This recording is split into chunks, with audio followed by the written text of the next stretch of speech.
Shri S Sajeevan, ഇവിടെ നമുക്ക് ഈ കഴിഞ്ഞ ഒരു 2 ആഴ്ചയിലെ മൊത്തത്തിലുള്ള രാഷ്ട്രീയ സ്ഥിതിഗതികൾ പരിശോധിച്ച് നോക്കിക്കഴിഞ്ഞാൽ കഴിഞ്ഞ ഒരു 2016 UDF ഭരണകാലത്തെ ഒരു കാര്യം ഓർമ്മ വരികയാണ്. കോൺഗ്രസിൻ്റെ ഒരു താക്കോല് കൊടപ്പനയ്ക്കൽ തറവാട്ടിലും മറ്റൊരു താക്കോല് പെരുന്നയിലുമായിരുന്നു. അവിടെ ഇരുന്നു കൊണ്ട് ആ താക്കോൽ സ്ഥാനത്തെക്കുറിച്ചുള്ള ചർച്ചകളൊക്കെ നമ്മുടെ മുൻപിൽ ഓർമ്മയിൽ വരുന്നുണ്ട്. ഇവിടെ ഈ തെരഞ്ഞെടുപ്പ് ഇനി ഒരു വർഷത്തിന് അകം, ഒരു വർഷം കൂടി ഉണ്ട് തെരഞ്ഞെടുപ്പിന്. അവിടെ തെരഞ്ഞെടുപ്പ് അടുക്കുന്നതിന് മുമ്പ് തന്നെ എങ്ങനെയാണ് ഈ നേതാക്കൾ അവർ മുന്നോട്ട് വെക്കുന്ന രാഷ്ട്രീയം എന്താണ്, തെരഞ്ഞെടുപ്പിൽ അവർ കൊണ്ടുവരാൻ പോകുന്ന തന്ത്രം എന്താണ് എന്നത് ഇപ്പോഴേ തന്നെ വ്യക്തമാകുകയാണ്. അതിൽ കഴിഞ്ഞ ദിവസം NSSൽ പരിപാടിയിൽ പങ്കെടുത്ത ചെന്നിത്തല പങ്കെടുത്തപ്പോൾ അതിൻ്റെ പിറ്റേന്ന് SNDP general secretary Vellappally Natesan പറഞ്ഞൊരു കാര്യം ഓർമ്മ വരുന്നു. എന്തായാലും ഈ ചെന്നിത്തല NSSൻ്റെ പുത്രനാണെന്ന് പറഞ്ഞ് വല്ലാത്ത പറച്ചിലായിപ്പോയി എന്ന് പറയുന്നത് വളരെ കൃത്യമായൊരു ദിശ നമുക്ക് മനസ്സിലാക്കുകയും ചെയ്യുന്നുണ്ട്. എന്താണ് UDF മുന്നോട്ട് വയ്ക്കാൻ പോകുന്നത്, കോൺഗ്രസ് മുന്നോട്ട് വയ്ക്കാൻ പോകുന്നത്, കോൺഗ്രസ് നേതാക്കൾ ഓരോരുത്തരും കൊണ്ടുവയ്ക്കാൻ പോകുന്ന സ്ട്രാറ്റജി എന്താണെന്നുള്ളത്, അത് ഒരിക്കലും ആ സാമുദായിക സംഘടനകളെ പ്രീണിപ്പിച്ചുകൊണ്ട് വർഗീയ കക്ഷികളുടെ വോട്ട് മേടിച്ചുകൊണ്ട് വർഗീയതയും സാമുദായികതയും എല്ലാം കൊണ്ടുവരുന്ന രീതിയിലേക്ക് പോവുകയാണ്.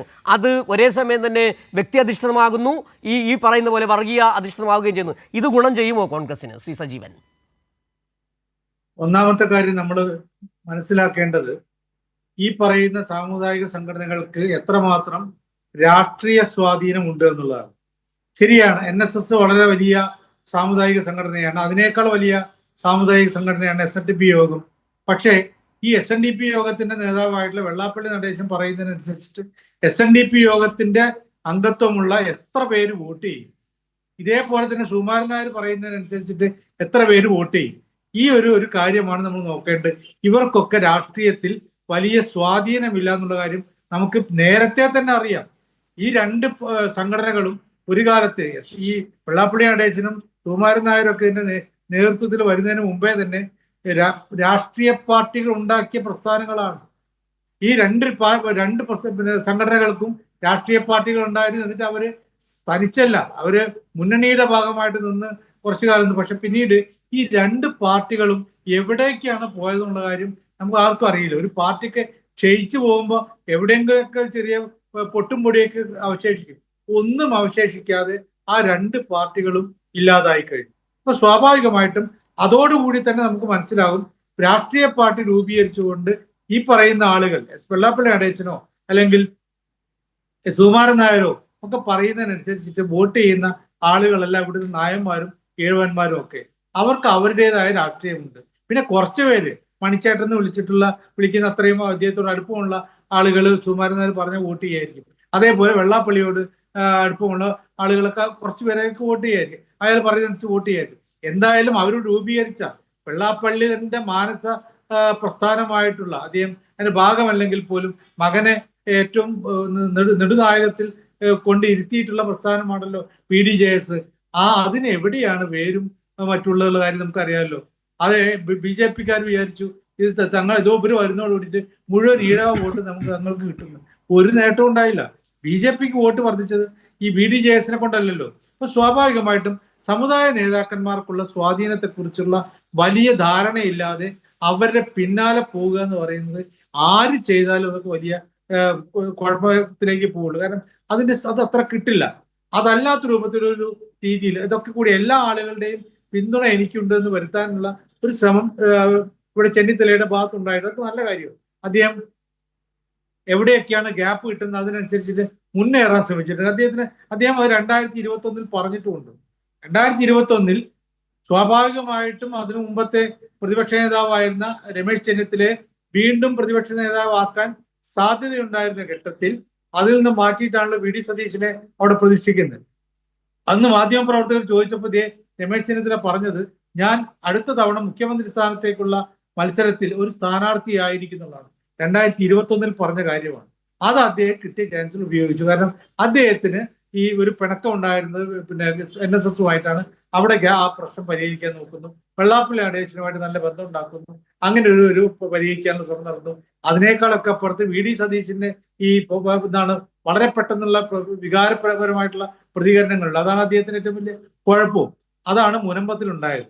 മുനമ്പത്തിൽ മുസ്ലിം ലീഗിന്റെ, മുസ്ലിം സമുദായത്തിന്റെ ഒക്കെ താല്പര്യം പോലും നോക്കാതെ, ഒരു കോൺഗ്രസ്സുകാരുടെ പോലും ശരിയായ താല്പര്യം നോക്കാതെ ഉടനെ തന്നെ വഖഫ് ഭൂമിയല്ല എന്ന് പറഞ്ഞു. ഇപ്പോ അത് വളരെ ശക്തമായ രൂപത്തിൽ ഈ സതീശന്റെ നിലപാടിനെതിരെ മുസ്ലിം സമുദായം നിൽക്കുകയാണ്. മുസ്ലിം സമുദായത്തിലെ എല്ലാ വിഭാഗങ്ങളും, സുന്നികള് എല്ലാവരും, അതേപോലെ തന്നെ മുജാഹിദുകള്, ജമാഅത്തെ ഇസ്ലാമി തുടങ്ങിയ എല്ലാ സംഘടനകളും സതീശൻ പറഞ്ഞതിന് വിരുദ്ധമായിട്ട് നിലപാടാണ്. അതുകൊണ്ടാണ് സതീശനിൽ നിന്ന് വിട്ടുമാറിയിട്ട് നിലപാടിലേക്ക് ലീഗ് പോകുന്നത്. ഇത് തന്നെ ഈ പോരാട്ടം കാര്യം വരുമ്പോഴും കോൺഗ്രസിനകത്ത് സംഭവിക്കുന്നത് പോരാട്ടമാണ്. നമ്മൾ കാണേണ്ടത് അദ്ദേഹത്തെ അവിടെ ക്ഷണിച്ചാൽ പോകുന്ന നല്ലതല്ലേ എന്നൊക്കെ വി.ഡി. സതീശൻ പറയും. പക്ഷെ അതിനേക്കാളൊക്കെ അപ്പുറത്ത് ഇവരുടെ പ്രതികരണങ്ങൾ, മറ്റു നേതാക്കന്മാരുടെ പ്രതികരണങ്ങൾ, ഇപ്പൊ ഏറ്റവും ഒടുവിലായിട്ട് മുരളീധരൻ എന്തൊക്കെ പറഞ്ഞത്, മറ്റുള്ള രമേശ് ചെന്നിത്തല പോകുന്നതൊക്കെ നിങ്ങൾ കാണും, ഞങ്ങൾ പോകുന്നത് കാണില്ല എന്നൊക്കെ ഭാഗത്ത് പറയുന്നു. ഏതെങ്കിലും സംഘടനയുടെ പരിപാടിക്ക് ക്ഷണിച്ചുകൊണ്ട് മുഖ്യമന്ത്രി ആവില്ല എന്ന് പറയുന്നു. ഇതൊക്കെ ആരെങ്കിലും ചോദിച്ചോ? ഇവർ പറയേണ്ടതുണ്ടോ? ഈ കോൺഗ്രസിനകത്ത് ഇപ്പോ ഇതിന്റെ പേരിൽ വലിയ ചക്കളത്തി പോരാട്ടത്തിലേക്ക് മാറിയിട്ടുണ്ട്. അതാണ് ഏറ്റവും വലിയ പ്രശ്നവും.